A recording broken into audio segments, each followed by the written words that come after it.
Et bonjour, c'est le printemps. Alors cette semaine, je vous amène chez Vertume à la rencontre de Clarisse qui va nous montrer comment on fait de jolis bouquets.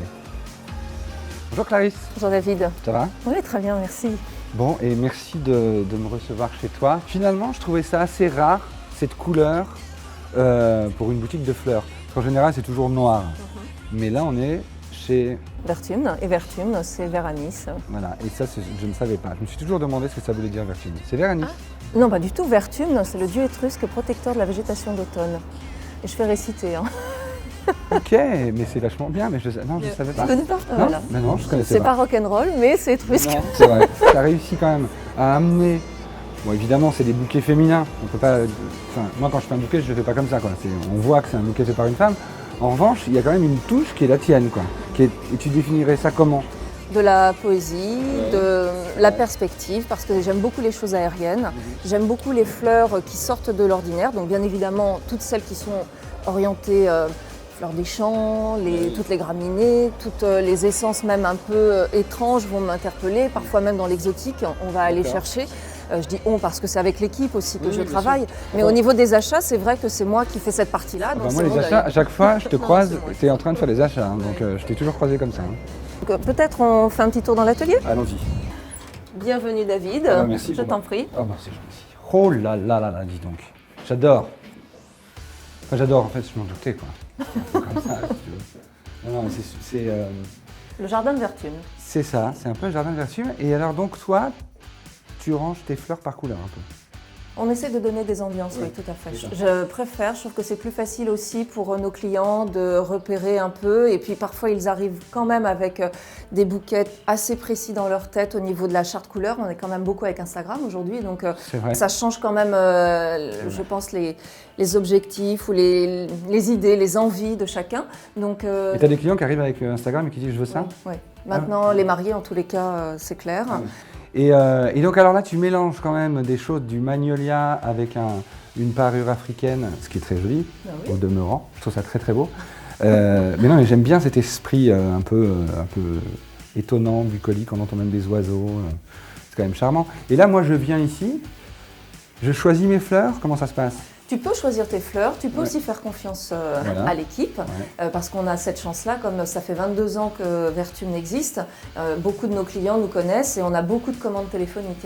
Donc, Internet également, bien évidemment. Donc c'est vrai que les gens n'ont plus besoin parfois de venir, ils savent qu'ils vont trouver une facture de bouquet, une signature, parce que c'est vraiment le terme, je trouve, qui est le plus élégant et qui est le plus approprié. Donc, ils viennent parfois sans forcément choisir au travers de la boutique, ou alors ça leur fait plaisir aussi de venir et d'avoir l'impression de composer le bouquet. Bien que je pense que notre œil, notre habitude, c'est quand même nécessaire aussi de les amener à aller un peu dans des zones d'inconfort pour eux, parce que c'est vrai que par habitude, le poudré, depuis maintenant 5 ans, on fait du poudré. Mais alors, tu vois, c'est drôle parce que moi j'aime bien les couleurs pop. Ouais. Il n'y a pas de pop. Et il n'y a pas de pop. Ah ici, non, pas de pop. On n'est pas pop chez Vertume. Ben, pas cette fois-là. On est un peu poudré. C'est-à-dire que tu es bien obligé quand même de correspondre à la dominante du marché. Donc le blanc, depuis les années 80, c'est quand même un mais monsieur. ça reste quand même un... Bah, depuis les années 80, avant tu ne faisais pas du blanc. Hein. C'est typique. Tu vois quelqu'un rentrer demander un bouquet blanc, il a été formaté dans les années 80 et depuis il n'en dérange pas. Mais moi j'étais pas né, donc je... Mais je ne savais pas que le blanc... C'était le deuil pour les enfants. Ah, c'est vrai. Et donc Mitterrand est arrivé et d'un seul coup, toutes les boîtes de com, de pub, on dit que c'était... Enfin, pour peut-être d'autres raisons, mais en tous les cas, le blanc est arrivé. Ça a été... T'étais branché si tu offrais un bouquet blanc. Oui, alors on parlait des tendances. Donc, alors, je trouve ça formidable que tu nous aies fait cette rétrospective des années 80 jusqu'à nos jours. Et alors, j'aimerais que tu lises la tendance actuelle en ce moment, et alors surtout ce que tu vois, si tu vois des choses qui commencent à émerger pour l'avenir. Oui, voilà. Il y a deux choses. Ce qui est tendance, on en a parlé, donc les poudreries, on est en plein dans cette tendance, même si elle dure déjà depuis un petit peu de temps et que cette féminité un peu soutenue et parfois un peu... Tu vois, en fait, tu parles de féminité des fleurs. On parle jamais de bouquet masculin. Si.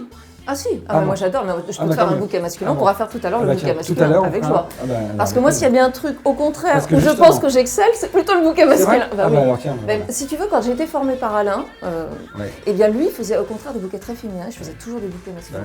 Parce que j'aime bien les clématiques, les œillets, les tons un peu, et ramener même les chartes couleurs très prononcées ne me posent aucun problème. Donc tu me parlais donc on est toujours dans les poudrées, etc. Puis après, pour la tendance du moment. Pour la tendance du moment. Et alors après? Les tendances à venir, ce qui est vraiment très perceptible aujourd'hui sur l'univers floral, c'est des bouquets qui redeviennent très baroques, très inspirés 18e, avec des mélanges d'essences que l'on considérait il n'y a pas très longtemps comme totalement improbables, aussi bien mélanger de l'exotique, des couleurs, donc ça devient très bigarré. Ça, c'est ce que j'aime faire. Voilà. Ça, c'est les trucs que j'aime, du coup. Et ce qui en revanche, et les couleurs, t'en es où? Par rapport à mes couleurs à moi, je sens par exemple que le jaune, enfin je ne fais pas que sentir, ça se vérifie aussi dans les cahiers de tendance, le jaune est très présent et donc j'ai préparé une petite ambiance jaune.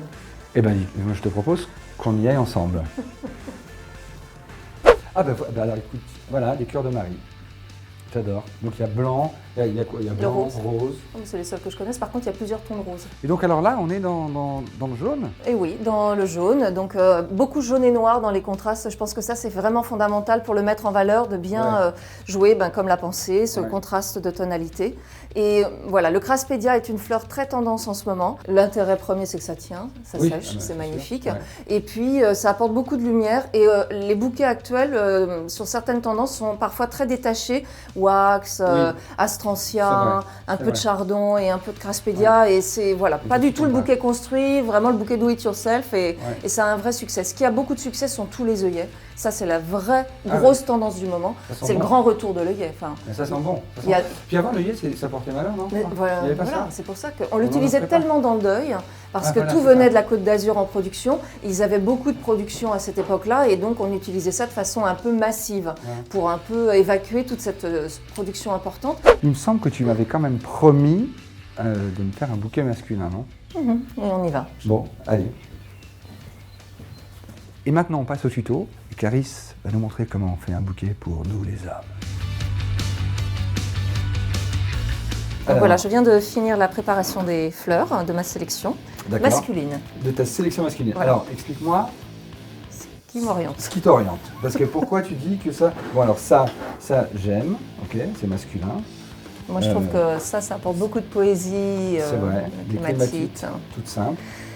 J'ai choisi le chrysanthème aussi, que je trouve vraiment très joli. On l'a abordé tout à l'heure. C'est le fameux chrysanthème dont on parlait. Avec cette charte couleur, un peu ce côté givré, qui, moi, fait écho dans ma sélection à l'Anigosanthos, qui est vraiment avec également un espèce de givré sur le pétale. C'est australien, c'est donc exotique. C'est pas quelque chose qui pousse sous nos climats, mais qui est quand même très intéressant. J'ai sélectionné les élébores orientales, et ça va avec cette charte couleur d'œillet, puisque j'ai dit que c'était des choix de fleurs un peu d'actualité. Donc voilà.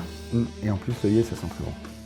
Qui est quand même et alors pour la hauteur, la profondeur du bouquet et la légèreté, j'ai sélectionné donc la dille sauvage, et ainsi que des pousses des lianes de rosier de jardin qui vont amener un côté...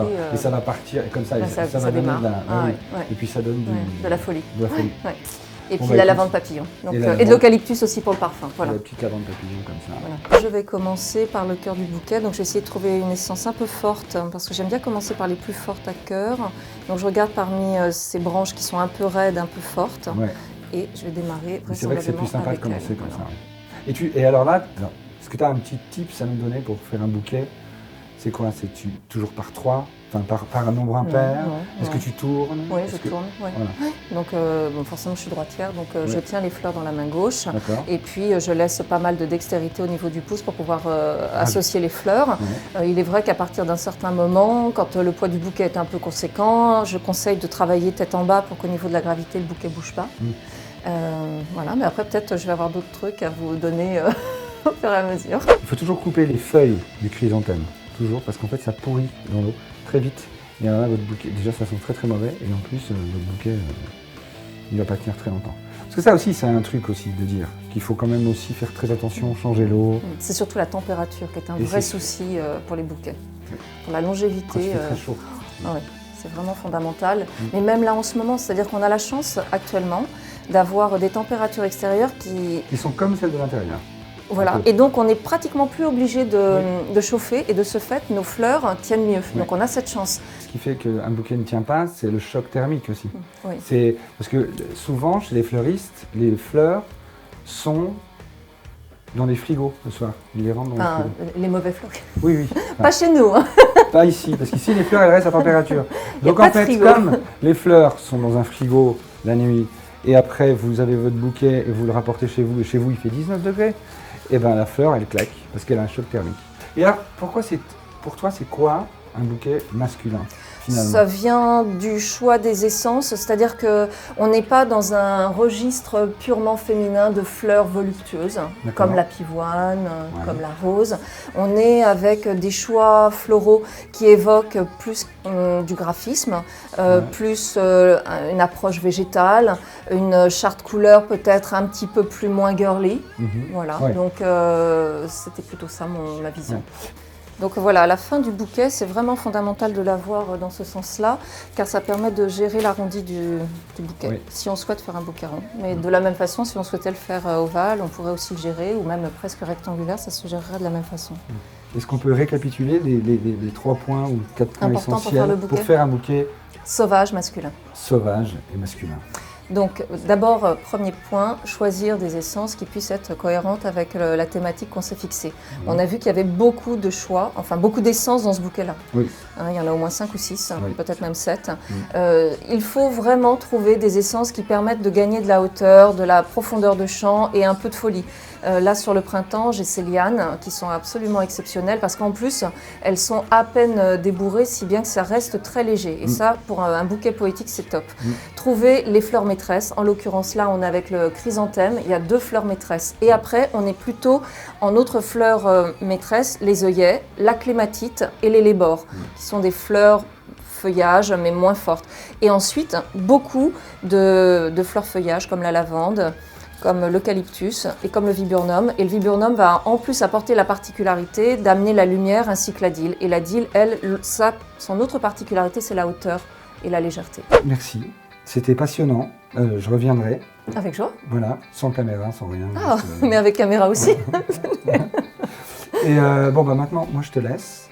Écoute, je t'embrasse. Parce que c'est serré la main, c'était hyper... maintenant, on s'embrasse. Bon, et nous, on se retrouve tout de suite pour mes bons plans. Alors mon premier bon plan cette semaine, c'est le fameux festival de Chaumont-sur-Loire qui a lieu chaque année depuis maintenant 26 ans. Cette année, le thème c'est Flower Power, le pouvoir des fleurs. Je vous invite à y aller, c'est toujours une mine d'inspiration, une mine d'idées. Il y a beaucoup de paysagistes qui sont invités chaque année et c'est complètement international. Chaumont-sur-Loire, Flower Power, le festival des jardins. Donc alors et pour les dates, oui c'est ça, c'est bien du 20 avril au 5 novembre 2017. Mon deuxième bon plan, c'est le Salon du Jardin qui a été créé par la confrérie Saint-Fiacre de Senlis et la ville de Saint-Fiacre. C'était un festival de jardin avec plus de 200 exposants. L'année dernière, il y a eu 20 000 visiteurs. Allez-y, c'est du 31 mars au 2 avril. Vous aurez des horticulteurs, des pépiniéristes. Vous pourrez aussi demander plein de conseils à tous ces gens-là qui vous aideront à avoir un beau jardin au printemps. Et c'est déjà pas mal quand même, non ? Hein ? Mon dernier bon plan, vous allez voir que c'est incroyable, je vous invite à regarder les images, c'est Kit Ritz.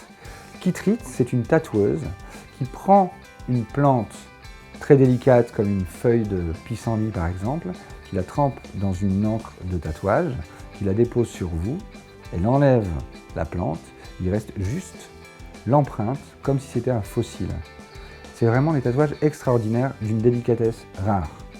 Et voilà, c'est fini pour cette semaine. J'étais quand même ravi de rencontrer Clarisse, qui m'a montré comment faire notamment un bouquet masculin, un très joli bouquet.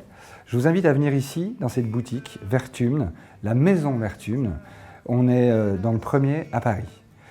Et quant à nous, on se retrouve la semaine prochaine pour un nouvel épisode de Plantistes.